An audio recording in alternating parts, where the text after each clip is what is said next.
The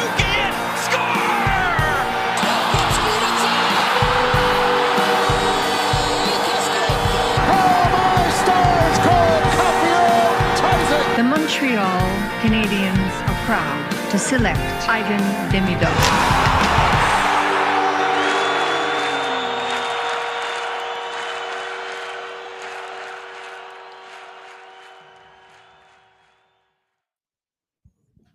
Good evening, ladies and gentlemen. Happy Saturday night. It is a live post-game episode of the Curfew Boys. Myself, Sammy, with my cousin Chris. It's a family edition post-game episode. Hey now. Hey now. How you doing, sir? Hey now this time around. A much happier hey now this time around, because the last time you and I did a post game show, it was not good, like not good at all. But nonetheless, we are live on YouTube and Twitter, also known as X. And you know what? It's a happy Saturday evening, and so far as I'm concerned, it's been a successful weekend regarding the Montreal Canadiens and their fan base, and no better way than to celebrate a very, very dominant performance, a dominant effort by the boys, and this is just great. It's just fantastic. First 3 games won back to back this time this season. That is true. Or in this particular season, so That is true. couldn't be happier.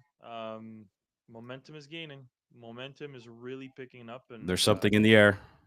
There's something in the air, and I'm not gonna jump the gun either. I'm not gonna be one of those ça sent la coupe, because we're not even close to being considered to fight for la coupe. But nonetheless, let's remind everybody a final score: 5-1 over the Detroit Red Wings, a back-to-back home and away series. I mean, it started give or take 24 hours ago, or let's call it a Friday evening. In Detroit, the Canadiens, they come out of that game with a 4-3 victory. A well fought game for both teams. We could talk a little bit about that game, but it was one of those games where, like, even though the Canadiens didn't really have the lead, they scored, they gave up one, Detroit scores, Canadiens come back, Detroit scores. It was one of those games where, like, you didn't feel any panic. Like how sometimes when teams get the lead, sometimes the Montreal Canadiens, they can feel deflated and, like, not want to give up, but it's like kind of feel like they're not going to come back from this. I didn't get the sense from that at all Friday evening. And I mean, when you have Patrick Laine scoring on the power play again, things can happen. So, and it started with Sam Montembeault's solid play. Yep. Did you see that Patrick Laine officially broke the NHL record today? Tonight. Most consecutive power play goals scored by the same player on the same team. So it's the record is now, it's like his first 8 goals in his new team on a power play, and that's insane. That's insane to me. That's insane to even think about, the fact that all his goals are only on the power play, but yet, like, it's he's in Ovechkin's house, basically, or we could call it Patty's house right now if we want. But it's absolutely incredible what this guy's doing, and it's crazy to think that I personally don't think he's in full game shape, to be 100% honest with you.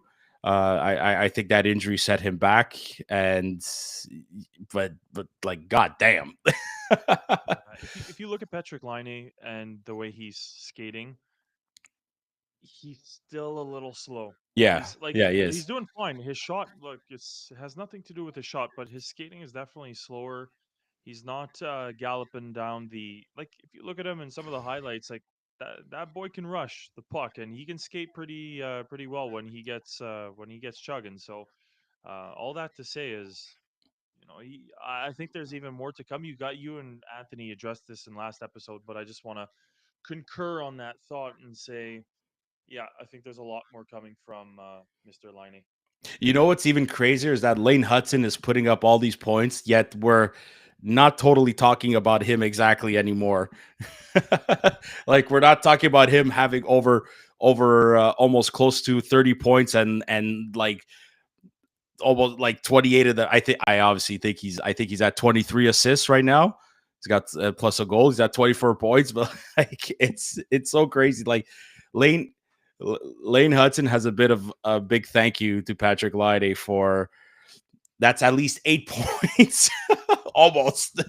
I mean, I don't have the stats in front of me, but like Lane Hudson has minimum 5 to 6 points extra because of at least power play points because Lane of Hudson, Patrick Laine. That's so awesome.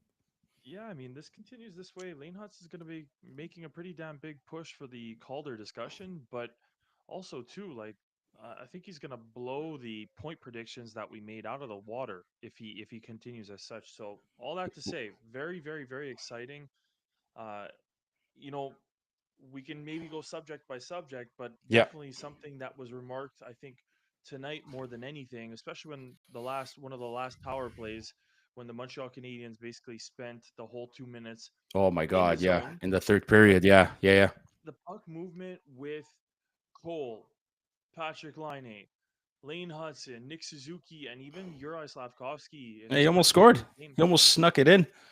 Yeah, they're like but it's fantastic. Like they are absolutely dominant. That's you're thinking back. We're just on the verge of being in 2025, and the last time that we saw this type of movement from the Montreal Canadiens on their respective power play, I don't we're looking remember back to like 2008, 2008. So, I when mean, we're talking the close to Kovalev. 17 years.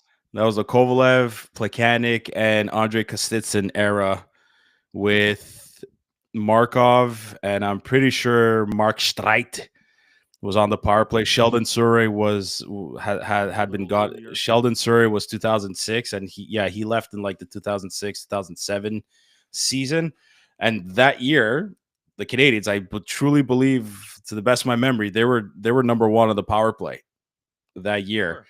And you know what? It's so funny. We put out a tweet asking some of our followers and people out there, like, before Patrick Laine, who was the most exciting player, or who was a player that excited you the most on the power play before Patrick Laine? Lane Hudson. Dude, you know what? We got a lot of those. We actually got a lot of those answers. Uh, we got a lot of Alex Kovalev. We got a few Sheldon Surreys. We got one or two PK Subans, a couple of Mike Camillaris, which is true. Mike Camilleri during that time, his first season, he was very exciting to watch. Like especially during that playoff run. My God, like he was on fire. But you know what I mean? Yeah, it's. I'm trying to remember like who was the last player that excited us the most. Yeah, Lane Hudson. But like, man, when you're a player with an elite shot like that, like you can't help but be excited every time the power play comes. And like, my goodness, he eight, eight, eight. That's a fucking record. Yeah, That's a the guy's gonna fucking catch up record. to the guy's gonna be catching up to Austin Matthews in no time with Yeah, goals Matthews, with far less game. well, Austin Matthews with Matthews his gonna be injury just. issues for sure. Uh, I would love to see Leafs Nation just like losing their minds Well, because they like lost tonight. They lost against the Islanders. The Islanders needed to win. But you know what? I mean, we could take it quickly, period by period. But uh, again, it was one of those, even though Detroit gets the first goal, there was no sense of panic at all. After that goal, I really felt that and think that the Canadians, they did a lot of they caused a lot of neutral zone turnovers. They really, really, really controlled the neutral zone very well. And then I think I'm gonna say this. I think the refs were a little bit on our side, at least for two penalties in the first period. Those were two calls that I was like, ooh, like if I was a Detroit fan, I would have been livid. And the Detroit coach, he was pissed off. And you know, when you have a guy like Uri Slavkovsky crashing the net like he did to get his goal, and even though it was Laine's goal, like that could have easily have been Slavkovsky's goal had that not gone through Sherrod's stick. But that's all because Slavkovsky is causing trouble in front of the net. His big body, he's a presence. So that I really thought that was that was like the ripple effect of like the total domination afterwards. After that, like the second period, like Detroit, they didn't even know what to do anymore. They looked so lost. Their power play too. They were controlling the puck okay, but they didn't know who was gonna go take the shot, who was gonna pass to who. They're trying to feed the pucks to the point. The defenseman wasn't there. It was like bad passing. Like Detroit, like they literally, I think they packed it in like midway through the second period. At least when Heineman scored the goal, they were like, yeah, okay, like let's just get the fuck out of here. Like let's just run the clock. Let's get out of here. Yeah, and a few points rapid fire. Like you're talking about Detroit and how they kind of, look very much lost as of the second period, especially.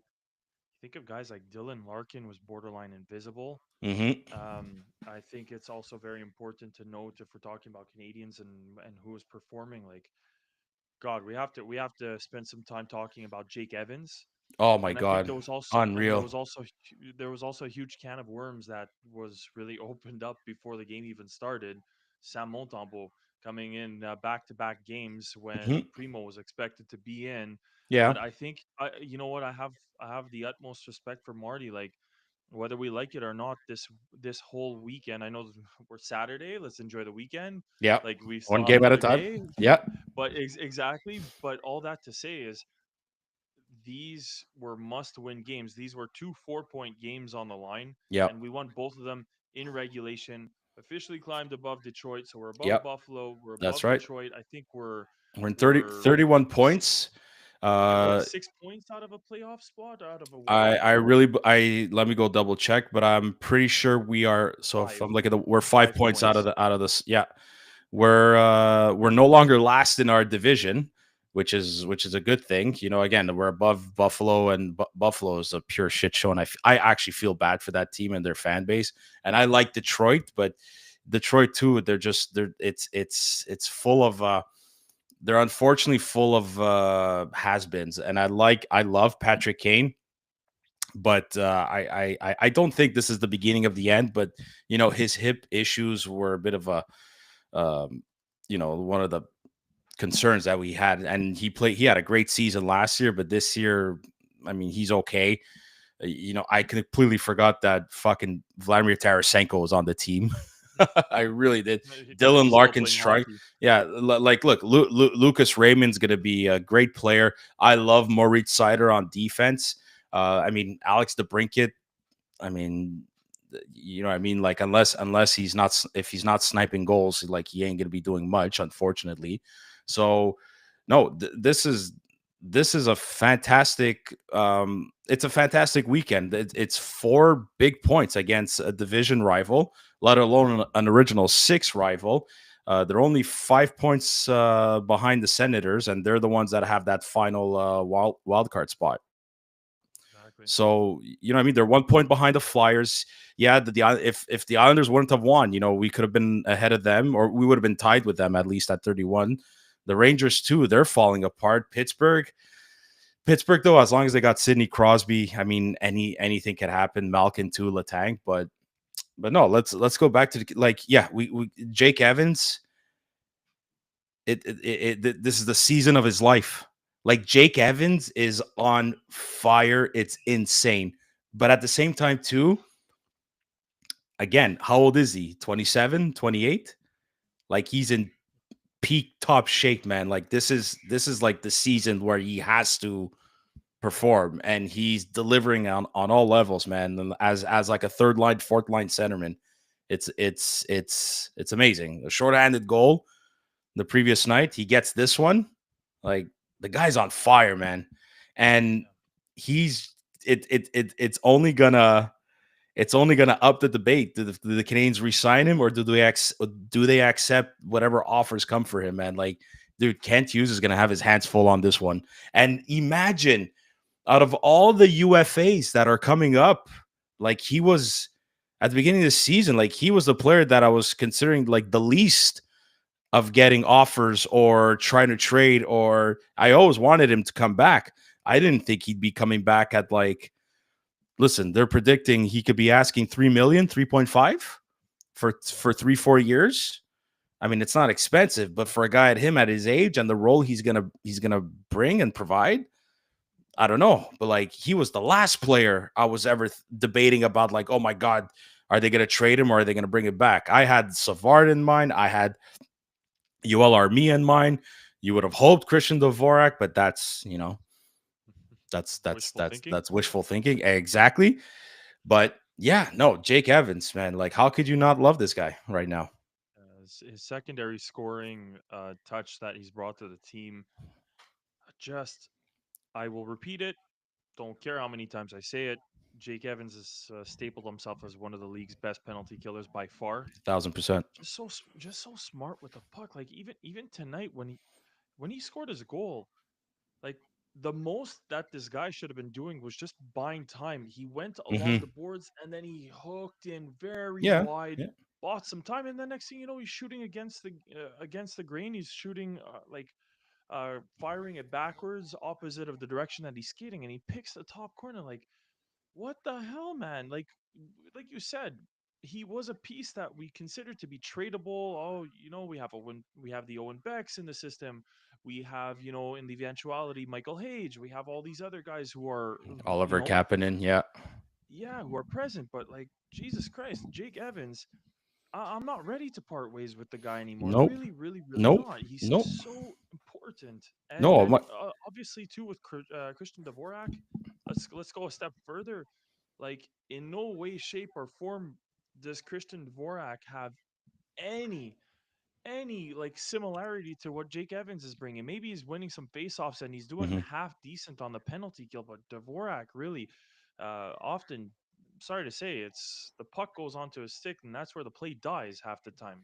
Sorry. Yeah, but his line with Gallagher and Anderson, like they've been pretty good, and I think it's because like he's just lucky enough to have those two wingers on his line, and I'm gonna say this: look, Josh Anderson is embracing his role, and it's awesome to see. And he gets rewarded here and there with an assist, maybe a goal, and he got robbed.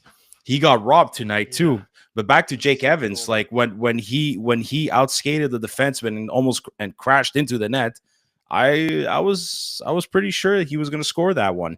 You know who I thought had pretty nice moments, like nice flashes out there. I thought Alex Newhook Yeah. skated well tonight. I thought he handled the puck well a little bit too, and like twice he made the same move, cut the defenseman on the outside, cut back in, and just couldn't bury it. But I actually thought Alex Newhook played a decent game tonight. I thought he was skating well. Yeah, he looks a whole gear faster in Hmm. the like past 3-4 games. He Oh, I looks he agree. looks a lot better. I really like that comment. That's really well said. Arbor Jack, I always gonna take the opportunity. I think he's just been very Yeah, very it's solid. His so game's just been consistent. simple. He's been very consistent. One of the most consistent defensemen. Let's talk a little bit about Alex Carrier. Two games in. Got his first You know point. how He got what are you finding this team's in better. watching him play? This team's better with him. Agreed. This team is better with him defensively. This team is better with him. And again, it's I said this in our last episode with Anthony. I like Justin Barron. I just thought that he had a confidence issues because when that guy plays with confidence, he could be very effective. And I know he's more of an offensive defenseman and he could be a defensive liability. The problem with him, excuse me, is that he's a big kid. Justin Barron, he's not small. He's 6'2". He's almost like he's practically Caden Gooley height and size. The problem is like that roughness, he doesn't have that. The rough part of the game, he just doesn't have that. And it's very unfortunate. And I get that's not his game, but like when the Canadians traded for him, he only played 5 games, then he fell to an injury. But his first NHL goal, and I remember that, like skating backwards in circles in the offensive zone, just to snipe it. Like it was a beautiful goal. I remember thinking, like, okay, wow, like we might have a puck moving defenseman here, a little bit more than like not as good as Mike Matheson, but still and definitely not as good as Lane Hudson.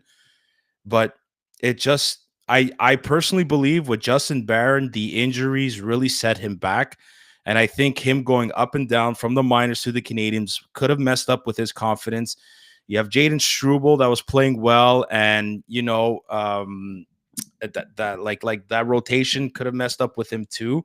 So it was tough. And I didn't know this. Apparently, the Nashville Predators were very interested in Justin Barron last year. They just couldn't finalize a deal. You bring in Alexandre Carrier, who's I I I I watched him play, and I feel like he's and this is no disrespect. I love what Carrier brings. I feel like he's a bit of like a poor man's Samuel Girard from Colorado, or I feel like they're very similar. Maybe Samuel Girard might have a bit more of an offensive upside to his game, but I feel like he skates well, he hustles, even though he's 5'10", 5'11". Carrier he plays a big game. Like he's not afraid to get physical, kind of like our Francis Bouillon, like back in the day. I don't think he's as big or something, but no, this team defensively got much better because it showed they lacked experience. It really did. On what you just said, it's not the size of the dog, it's the fight in him, and Alex Carrier is that much tougher to play against, hands Merry, down, Merry a Christmas, tougher Jesse. player to play, very very much a tougher player to play against. Hmm. Yes, Jesse, I love right back to you in New Hampshire. Merry Christmas from the Curfew Boys, and we're continuing on with Yeah, Alex Carrier. Like, we needed that. Like, I yeah, actually at a thousand certain point in percent. time, you start looking at the Montreal Canadiens and what they have in the pipeline and what's coming through. Obviously, let's say this: Logan Mailloux is going to be still a two-way defenseman. Caden Gooley is still going to be arguably a two-way defenseman, maybe leaning a little bit more onto the On the defensive side. Yeah, but he's so You have solid. Lane Hudson is just going to overtake Hmm. everything offensively.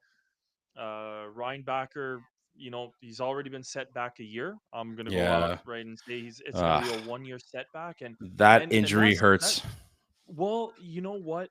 I think Alex Carrier coming in, Hmm. not only like we listening to the last episode between yourself and Anthony, not only does it allow for David Savard to depart Hmm. and you have him covering, but it's super, super, super important now to factor in that Reinbacher is probably going to be a 1 year delay Yeah. on top of it all. So, in a certain sense, yeah, you have to have a guy who's going to be kind of that staple, and then offensively, look, just give the full responsibility to Lane Hudson. We still have, for as long as we have Mike Matheson, he's a great number two Hmm. offensively, Hmm. and yeah, just Mick just posted a comment. He said Carrier was just what the doctor ordered. Couldn't agree more.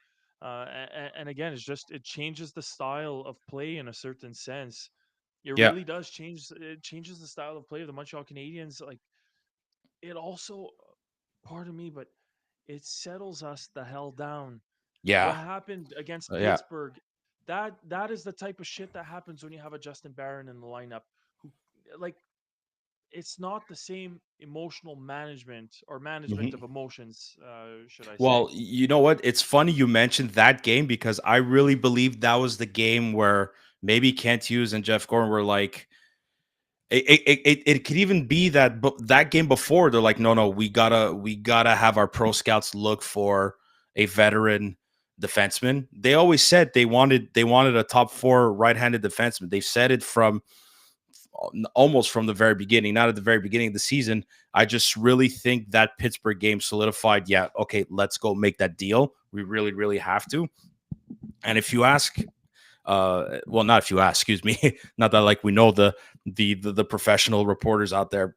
If you listen to what a lot of people said on behalf of Caddy, they all said like he's a great guy in the locker room, great character. That's what Jeff Gordon said too. He says they love the person, and that's what a major component of putting this team together is they're looking for people with great that have great characters that are going to be great teammates in the locker room. And then to top it all off, it's like, no, he's a guy that gives us 110%. And, he's not afraid to get dirty. And the major question here is, so is the Laney trade a W? May I A take this? May I take this? 1,000%. Yeah, go Yeah, for it. I had this conversation about 5 times on the way to the Laval Rocket game yesterday with We're going to talk about that later. you know, no offense to him, but what the hell is Jordan Harris even up to these days? Like, we don't even He's know. in And meanwhile, Columbus. Yeah. Liney's setting NHL records. He's getting us out of our seat. He's brought in so much energy for the team. Just like it's W, like Elias, it's W on top of W on top of W on top of W. And There's 8 W's right now. There's a second, yeah, 8 W's. there's 8 W's that we could think of right now. Like, fuck, it was one of the biggest steals. That is one of the biggest steals. Yeah, but we had Columbus by the you know what, because he wanted out, right? So nevertheless, he's nevertheless, a Montreal Canadian. No, dude, absolutely. I'm just, and believe me, I love nothing more than seeing Patty Liney just fucking rip him on that left side. But I can't wait to see him score 5-on-5. I really, really can't wait to see him score 5-on-5, because you have those one or two assholes out there that are like, oh, all he's doing is scoring on the power play, blah, blah. It's like, oh yeah, how dare he fucking score on the man advantage? But I just, how many other players are doing what he's doing? How many? Not many. Not many. Exactly. So sit down. I think Braden Point still leads the league in power play goals. I'd have to double check on not for long though. Jesus Christ. You know what? Another person we got to give a big shout out to on the Canadiens, Emil Heineman. Absolutely. The guy is on the same level of surpassing expectations, dude. as Jake Evans. I'm not saying he's on the same level as Jake Evans. Surpassing. He's a fourth liner, and he's got how many goals now? He's a fourth liner, and he's got 8 goals. Dude, 8 goals as a fourth liner? Pretty good. I miss you, Larry David. On the overall, man, like a fantastic game. And I'm not going to go totally on the negative side of this conversation. There is one thing I want to mention about Kirby Dach, okay? And, while all the positivity is on Patrick Laine's shoulders or hockey sticks at this moment, we're talking about Lane Hudson too, and mostly the negative talk about this team is on Kirby Dach. Sometimes rightfully so. Sometimes I feel it's a bit unfair and a bit unjust. To me, you can tell the confidence once again is at an all-time low when he took that penalty, that hooking penalty, like which one? It was late in the third period. Whatever. Yeah, exactly. In the offensive zone. Now, in this particular game, okay, 5-1, even if Detroit scores, not a big deal. We pretty much got this in the bag. But it's not really about that. I was watching the game on Sportsnet, and when Dach went in the box, and in the penalty box, there's the cameras that face the players. And I might be reading too much into this, but I was looking at his face, I was looking at him, and the guy he looks so defeated. And this is just my personal opinion. This is just my perspective. I am not speaking on anybody else's behalf. I'm just giving my opinion. Maybe I'm wrong. Maybe I'm reading too much into it. I'm just saying the impression I got by his facial expression in that penalty box is that he looks so defeated, and it's one of those, it's like fuck me, man. Again, you know what I mean? I truly believe. Well, I believe two things about Kirby Dach. I truly believe he's not in game shape as well. I really think he's not confident. I think he's scared to be physical. I really think he's playing to be on the safe side, to not get hurt again or to aggravate that injury. So from now on, the way I am treating Kirby Dach's season is the same way I treated Josh Anderson's season last year. When the difference is Josh Anderson, the effort was there and he was fucking trying. The poor guy just couldn't buy a goal with all that money that he has. He just couldn't do it. But it was at that point where I was like, listen, this year, Josh Anderson, it's not your year. Go out there, play. You score, great. You don't score, it's okay. I'm not expecting that from you. I'm doing the same thing now with Kirby Dach this season. As far as this season is concerned, I'm writing this season off for Kirby Dach. I'm giving him the benefit of the doubt because he was gone all of last year. ACL, MCL, surgery. I don't even think I personally don't think he had all the time in the world to prepare himself physically for this season. He does put in the work. Marty said it. There's videos of him going on the ice before the rest of his teammates during practice. I just personally don't think he's fully in shape for the season. I think mentally it's messing with him. I'm writing the season off of Kirby Dach. Next year, I truly believe he's going to come back strong. If he wakes up in February, March, and bit of April, even better, great. But as far as I'm concerned, I'm writing off this season with Kirby Dach. Well, I'll go as far as saying the other player that comes to mind is Juraj Slavkovsky. Look what happened. He came back from injury. He didn't look so great. He didn't look so great in his second year, and then the second half of the season he really took off. Yeah. I'm End not of, saying end of that that's going to December. be the I'm not saying that that's going to be the case with Doc because again, I'll name another player. Caulfield Mm-hmm. had one entire year where he looked really, really off. And Mm-hmm. to your point about physical preparation, and it's Mm-hmm. truly preparation, not maintenance during the season. These are not the guys going to work out between games and get gym time amongst the whole team. A lot of players in the modern day NHL spend months off ice like building up their muscles, getting ready for the season. And what you're talking about, I don't think Kirby Dach had that opportunity to do so this Exactly. season. I And truly believe that. Yeah. that is going directly into like let him get the weights in, let him get a true like because the tendency just to elaborate a little bit more on it, the tendency is for a player to like that's when they're going to bulk up the most, that's when they're going to take maybe sometimes 5, 10, or in the case of some of our younger players in recent years, they might even bulk up 15 pounds, but 15 pounds, the tendency throughout the season or thereafter is they lose weight, lose weight, lose weight, lose weight. So it's really not it's not necessarily the best version of Doc, like you said, Mm-hmm. just preparation off ice. But there's one thing that has to happen. You said defeated. I have another word. I was thinking more demoralized. I know it's Mm-hmm. synonymous. Yeah. It's pretty much the same thing. But he genuinely looks demoralized. But there's one thing that he has to stop doing. He's got to stop taking those penalties. Yeah.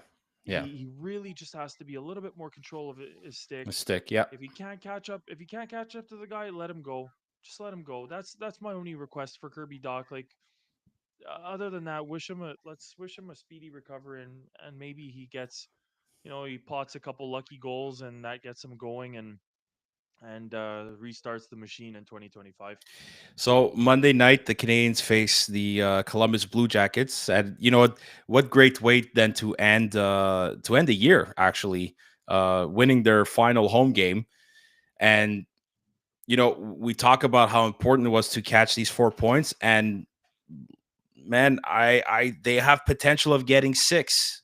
I truly believe they have great potential of getting 2 points against the Columbus Blue Jackets. But I'm gonna say this, so it's gonna take an even bigger effort from the guys because I really think Caden Primo is gonna get the nod. I don't think you go back with Sam Montembeault Monday night after winning these back-to-back games. And although this game tonight, Saturday night, I don't think Sam Montembeault had to do. I don't think he did that much work. He wasn't as busy as he was the Friday night game, but still, back-to-back games. Like if you were to play 3 games in 4 nights, like that's a lot. However, if I snap my fingers, and Sam Montembeault is playing. What does that tell you? What message does that send out to Caden Primo or to management or to Habs Nation? Look, it sends multiple different messages. Number one, it means that we're playing to win, and Sam Hmm. Montembeault is our guy who's gonna give us the best chance at winning. Hmm. But I also think we're drawing closer to. I think we're drawing closer to the last days of Caden Primo. I'm really sorry to say. Well, I'm not sorry. I'm not sorry. It's been something that we've mentioned multiple times. That's business. We're Do in the we want to business be? of Do winning. we want? But exactly that. Do we want to be in the mix or not? If we don't want to be in the mix, no problem. Play Primo until maybe there's some interest. There's maybe something that goes his way. Who knows? Who cares? But we're gonna maybe dive into the Laval Rockets game a little bit more towards the end of the episode. But guess who was the first star last night? Jakob Dob. Jakub I Dobeš. listen. Okay, so here, so put a pin on that. Should we give Caden Primo at least another chance or two, considering we brought in Alexandre Carrier and considering that this defense core is a little bit better than what he had from the start of the season? Theoretically, yes. I definitely think that we should not even theoretically. I think we should give him another chance. But I'm telling you, like this is not the final straw. This is going to be Oh the no, final no. straw that was given back to him one more time to say, Hmm. like, look, just to put all potential doubts to bed. But I don't know what it is, Sam. Like him too. You talk about confidence. Like his confidence is not there. He Yeah. doesn't even look Yep. like the player that he was for the Laval Rocket. Like I the know. goaltender that he was for the Laval Rocket. He's I know. really really rough. He's letting in horrible goals. He gives all sorts of space in the upper corners. In my opinion, his lateral movements from left to right are way out of line. Like they're over exaggerated, meaning he's sliding too far to one side and exposing the net on the other. In all honesty, like Caden Primo to me is just he cannot be in the Yeah. future plans of the Montreal Oh no, Canadiens, and he he's not. cannot even be in the present plans for the Montreal Canadiens to potentially make it to the dance or at least be in the discussions to make it into the playoffs. Dude, I'm telling you now, like that Justin Barron trade revealed to me that uh some of these young guys that not everybody's entirely safe. Well, maybe that's a bit of an exaggeration. Look, all that to say is in my mind, the thought I had as soon as Justin Barron got traded, the thought I had was like maybe Caden Primo is going to be next, or Caden Primo is going to be one of those guys that will not be coming back. My theory is this is my prediction. I said this before and I'm going to say this again, and I'll probably be saying this almost all year round, and depending how the Canadians are and how the Laval Rocket do. I think you keep Jakub Dobish with Laval. I don't think I don't think they're going to trade Primo unless they trade Primo for a veteran backup, somebody like Sam Montembeau, or maybe who's a bit older with a little bit more experience. If not, I don't think they're gonna qualify Caden Primo because he's still an RFA at the end of this season. I don't think they'll qualify him. You talked about Jakub Dobesh. Jakub Dobesh, however this season ends with the Laval Rocket, whether they make the playoffs, whether they don't, whether they go far in the playoffs or whether they don't, Jakub Dobesh is going to be Sam Montembeau's backup next season. Mark my words, because Jacob Fowler, they're going to sign him. Is he going to be, unless Jacob Fowler destroys Jakub Dobesh in next year's training camp? I see, I see Jacob Fowler being Laval's number one goaltender next season. I I'm going with completely that. agree, Sam. I'm I going with complete that, Sam. and I will live or die by that statement. Look, I completely agree with that, Sam. For some odd reason, I just going back to Caden Primo specifically. He was born. I think he was born in Philly with Keith Yeah, Primo, he's Keith Primo's son. Yeah, yeah. and go figure that. Well, with all the shit that went down with Carter Hart, I don't know Mm, why, but I see him potentially going down just to another team and playing for Yeah, another he needs team. to get out of here. He needs a fresh new start. Yeah. But I would love to see, and this is maybe completely useless, and what are you giving up and whatever, but I genuinely wouldn't mind. Please, for the love of God, don't jump on me. And I'm not saying that Who he's who going to come in and be a hero, but like you who look at a guy like Marc-Andre Fleury, yeah. who's 40 years old, who's on a 1 year contract, come in, give a little veteran pointer here and there to a younger guy like Sam Montembeault. But the big difference is you can throw Marc-Andre I wouldn't Fleury mind in the that.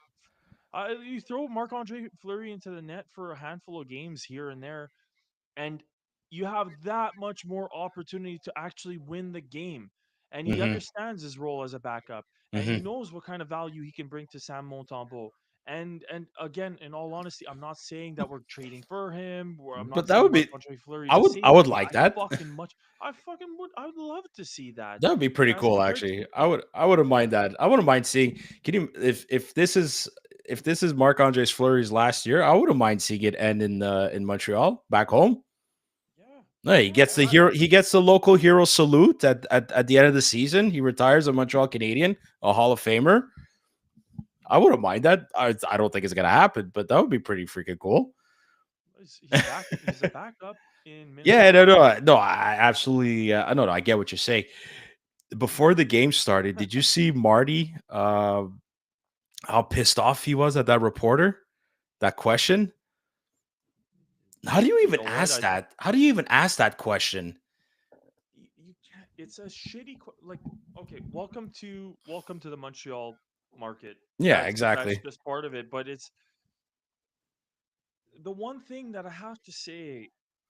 And like you and I are very emotional, very close to the anger emotion. You and I, We're the we naturally we're the gravitate we're towards the angry towards Italians. We're yeah. the angry Italians, I guess. Yeah, sure. But but I have to say, like, okay, I'm not gonna start throwing shade at Marty, but he's gotta be a little bit. It was a shitty question, but man, you can read him like a book. He really spent too Yeah. much time with John Tortorella as a coach because he really has to manage. I think he would have to say like, come on, that's not a nice question. Next question. But instead he turns and he storms off. And like I said, maybe I'm the biggest hypocrite in the world that there is because I would have done the same and I would have reacted emotionally. But when you're getting paid the big bucks, you've been through it, you've won a Stanley Cup, you've been around in the NHL as a coach for multiple years now.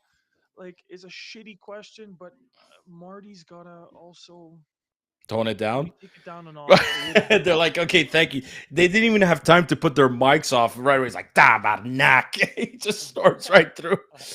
Yeah, no, I liked his answer. I actually liked Marty's answer where he goes, because the question was, for those that didn't see it, it's on Twitter, and I'm pretty sure majority of Habs fans saw it.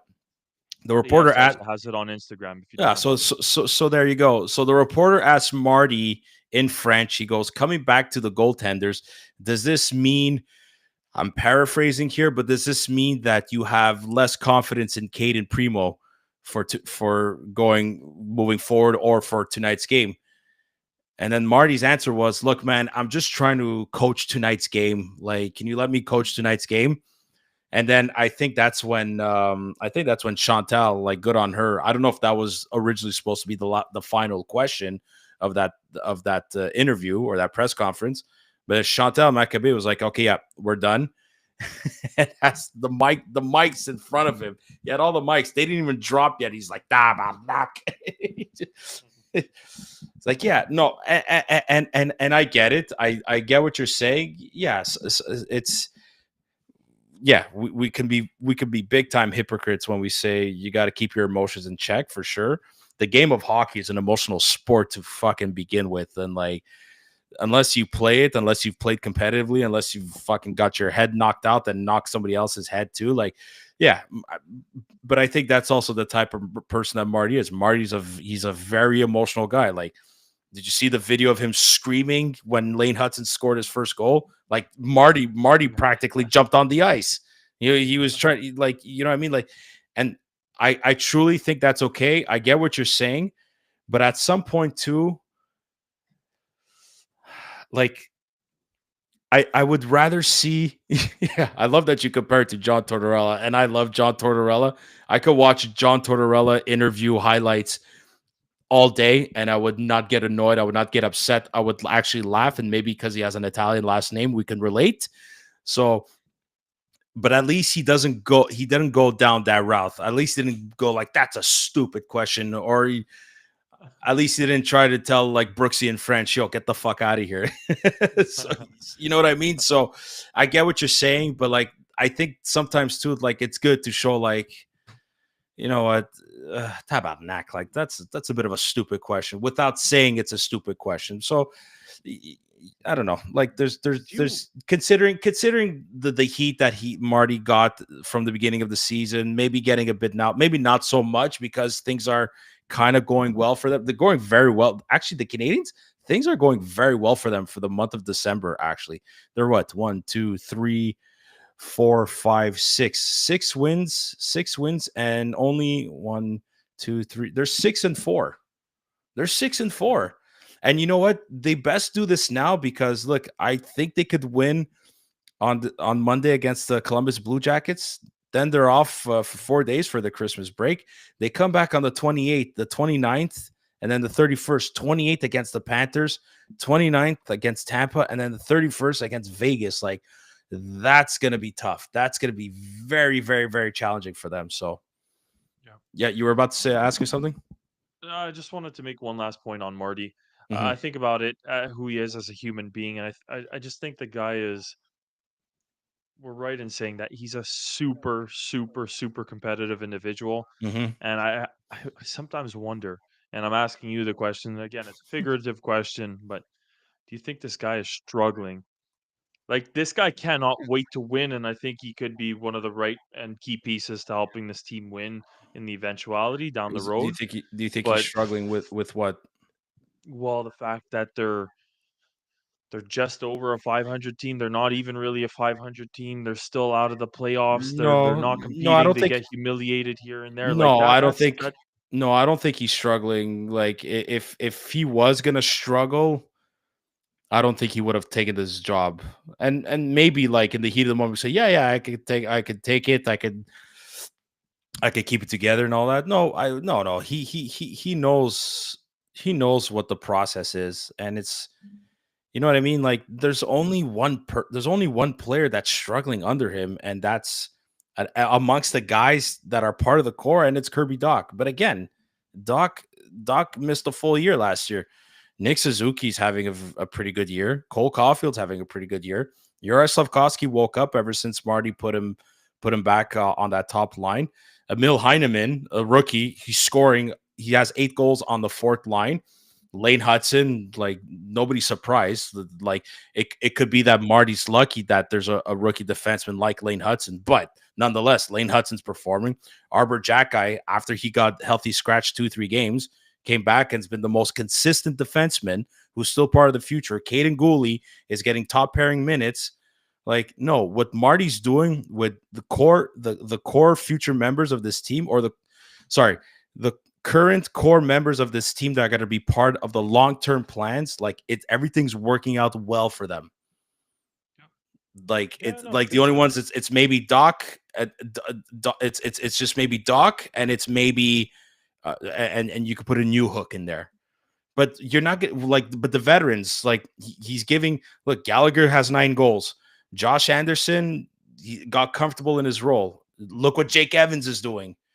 You know what I mean? Despite them losing as much as they did from the start of the season, like Marty's doing, like individually, these guys are doing well.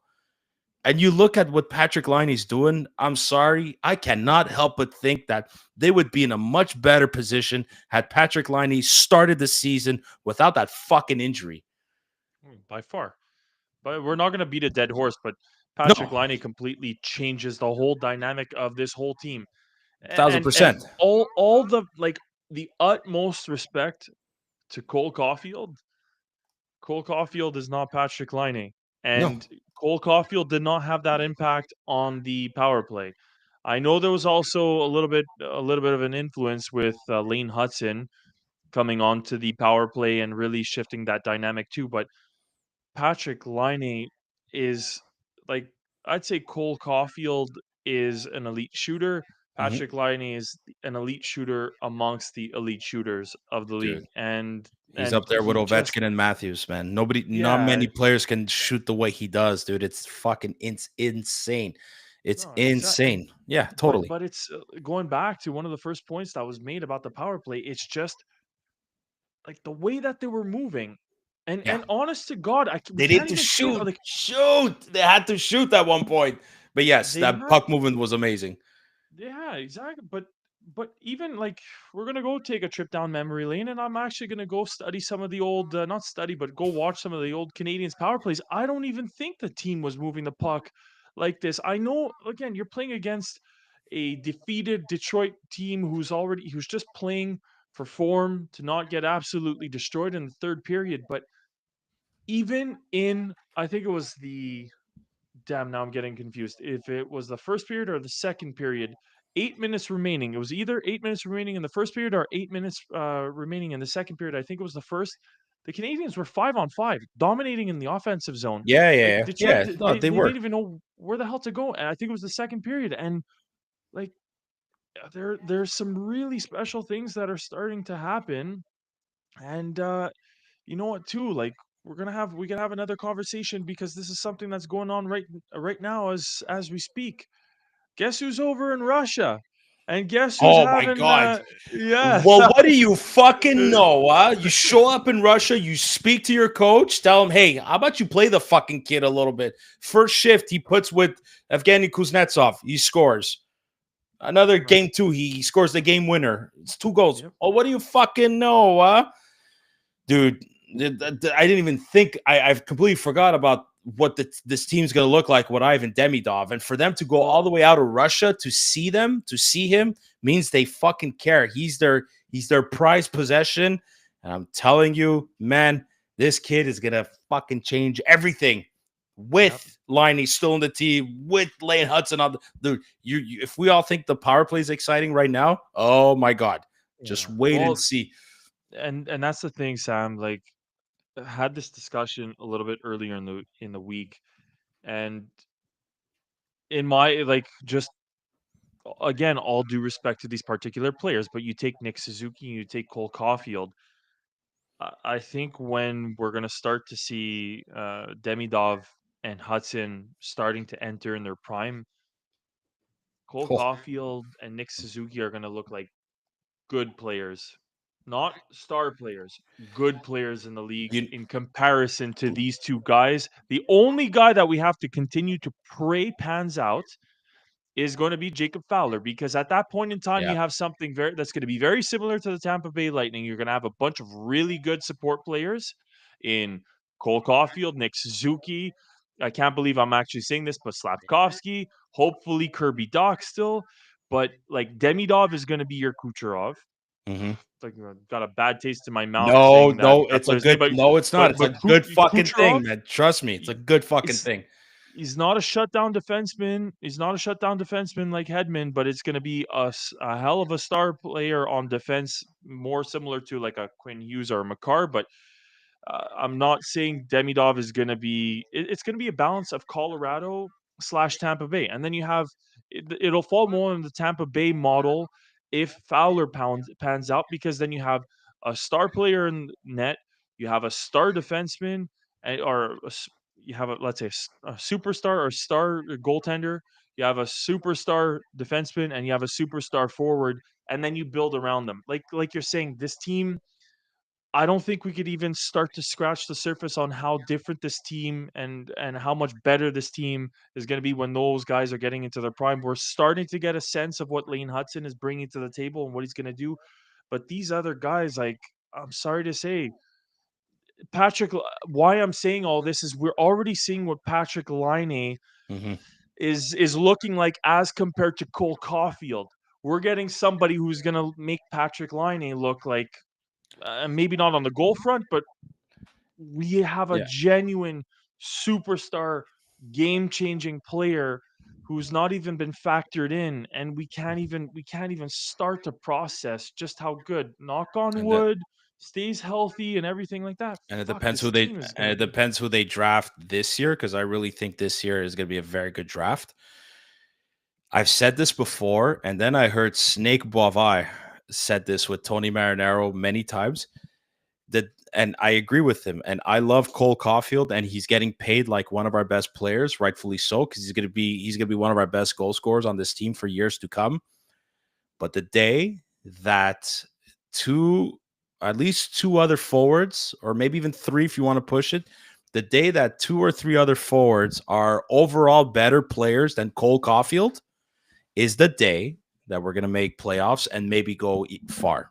And I say this with the utmost love and respect for Cole Caulfield. And I think if I had the option, I would keep this kid with the Montreal Canadiens throughout his entire career. Same thing for Nick Suzuki.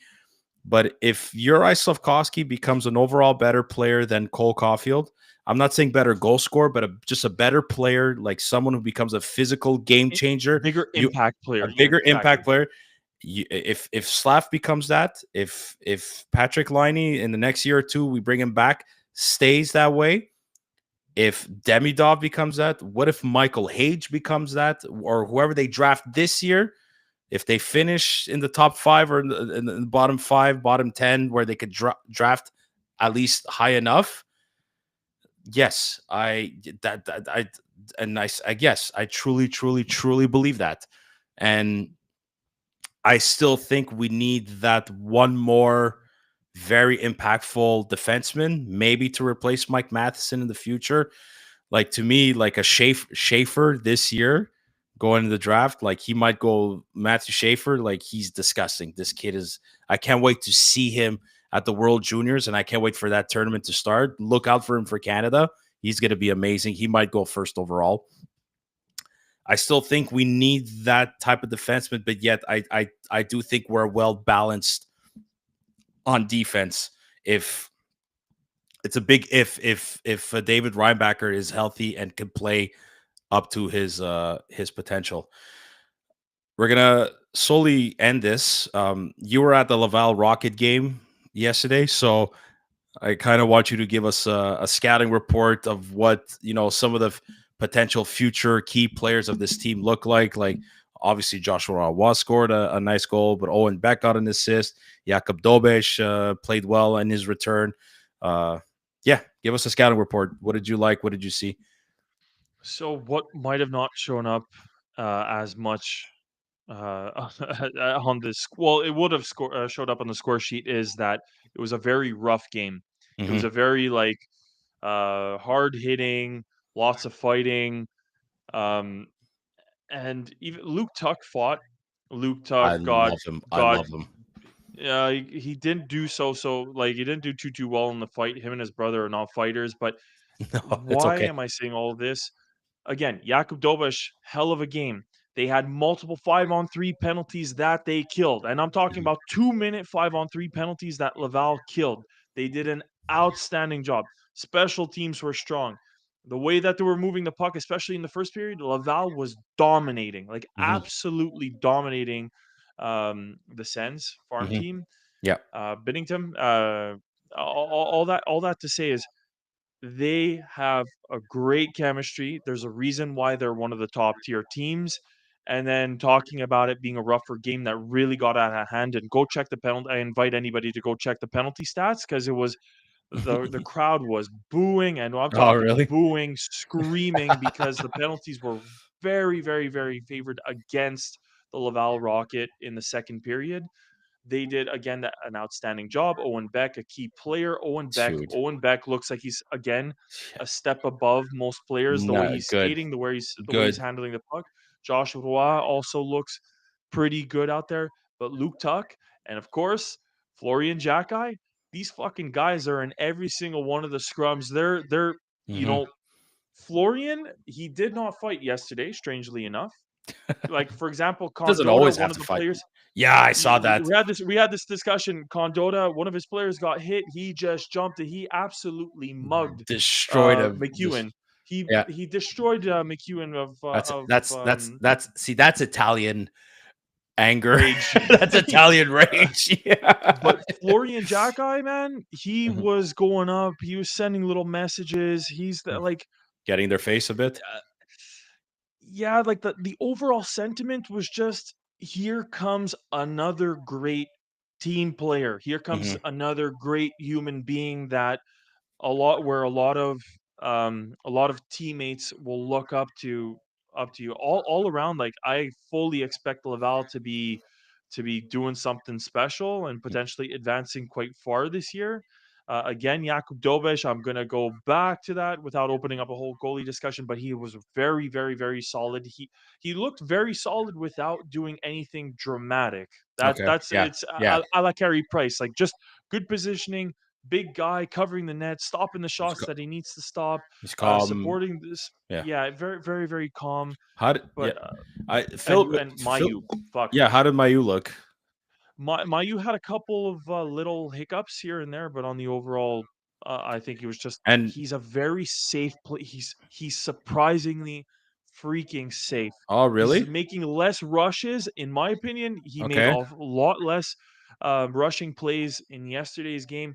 Simple plays, good first pass, good through pass to get the rush going.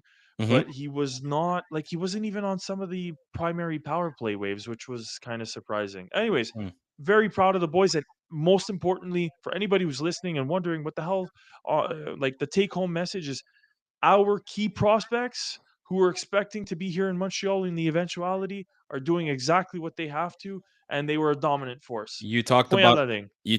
Owen Beck. One of the reasons why I think they need to bring back the Canadians need to bring back Jake Evans is to mentor that kid. Mentor that kid. And I think Philip Machar made his return from that injury, and Under the I radar. Under yeah, the radar, I would say. but he made that one play that everyone thought they scored, but it went off the post. That Is was that you're that, talking about? Oh man, who was it? I It forgot who went it in the was, but review. it went off the post. Everybody thought it was a goal, but it went off the post. But that was Philip Machar's pass from the left side of the boards, and he did a nice cross ice pass. I'm forgetting who did Anyways, it, but yeah, it's okay. yeah. A perfect. So they won that game. Montreal won against Detroit. They won Saturday night. Laval Rockets next game at Place Belle Sunday at 3 p.m. against the Thunderbirds. If they win that game, call it a perfect. Call it Weekend. a very perfect weekend. We're gonna go real quick to we got a couple of thoughts and questions from Instagram. Only got 3, but it's okay. I posted it a little too late, but it's okay. So Nick JLE5 asks this: is a confident Montembeault an unstoppable Montembeault?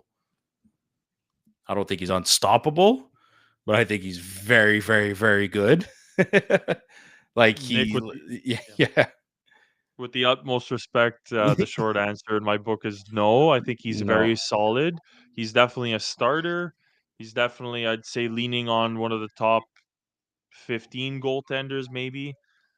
But no, I think there are yeah. a lot of other goaltenders that I would lean on Uh, a lot more. I think he's beatable, sadly. the only confident goaltender that ever wore the Canadiens jersey that was unstoppable when he was confident was Carey Price, and that's it. Yeah. That's it, and that's as it heart breaks my heart. Um, this is not a question, but this is a comment from 1.Chris961. I wish Zook was here to hear this, but Lane equals jizz, goat, goat, goat, goat, goat, goat emoji, goat. And our longtime friend, like longtime fan of the podcast from the very beginning, Nunu. I just kept yelling at my TV. I may have pissed off my neighbors, but I don't care. We won. Shit ton of exclamation marks. And that's it. We won. Back-to-back games, 3 in a row. I think we also have to, like, Mick put in a comment too, like the Hudson's brilliant stretch pass, just to acknowledge Yeah. the brilliant Oh, stretch pass to Demidov is going to be more than just a set play. It's going to be, I think, a staple of that's gonna what's be to like come. that's gonna be like a Markov cross ice pass to Kovalev If you want to talk about 2008 power play, yeah. Listen to the listeners and those who took part in the comments. Mick, Elias, Jesse, Staxers, thank you so much. Chris, I got nothing else to say, man. I got I emptied the tank for tonight. Let's just say, let's go rock. Thank you, Montreal Canadiens. Let's go Rocket. Let's make this a perfect Montreal Canadiens Habs organizational weekend. Let's go get it, boys. More of the same. Compared to the last post-game show you and I did when the Canadiens got obliterated by the Pittsburgh Penguins, I'd say this is a much happier ending. That, like, I'm happy that we got to end this post-game show on a very, very, very positive and happier note. Uncomparable. Jesus. Last. I mean, look, it's not a joke, but yeah, I couldn't wait to get off the screen. I was ashamed to be a Habs fan after that episode. Have a good one, Staxers. You as well. Listen, look, to all the viewers who tuned in tonight, thank you once again. Please like and subscribe. Share this with the rest of your Habs fans, friends out there near and far. Help us grow this community. Help us, help us feel the love a little bit out there. You can listen to all of our episodes on Apple Podcasts and Spotify. Yes, the next one, we're hoping to be back Monday evening when the Montreal Canadiens go to Columbus to face Jordan Harris and the Blue Jackets. Maybe Jordan Harris will show up, or maybe he won't. I don't know what's going to happen. Smells like a Cole Caulfield goal. I'm gonna put a little $5 on Cole Caulfield scoring in Columbus. Yeah, but what about Patrick Laine returning to Columbus? Let's say 1 goal each. 1 goal each. We could do that. Listen, is Kirby Dach going to score? I'm hoping for that. I'm not expecting it, but if Kirby Dach scores, I'll be very happy for the kid. Listen, everybody, have a good night. We hope to, be back Monday evening. But if in case we don't, I want to wish you all Merry Christmas, Happy Hanukkah, Happy Kwanzaa, Feliz Navidad, Happy Festivus, or it's for the rest of us. It's a Festivus for the rest of us. Listen, no matter who you are, what you do, enjoy this time with your loved ones, because life can be short, as some of us have realized this year. But we're gonna do our very best to be back Monday evening. But in case we don't, happy holidays, Merry Christmas, go Habs, go. Chris, I know I'll see you. Yeah, we're family. We'll be in touch. Prepare for the great feeding of 2024. The Italian Christmas is on the way. Oh my God, we got to stick in the gym. Chris, buddy, thanks a million. We'll reconvene Monday evening. Everybody else, absolutely. Until then, bye now. Good night. Stay.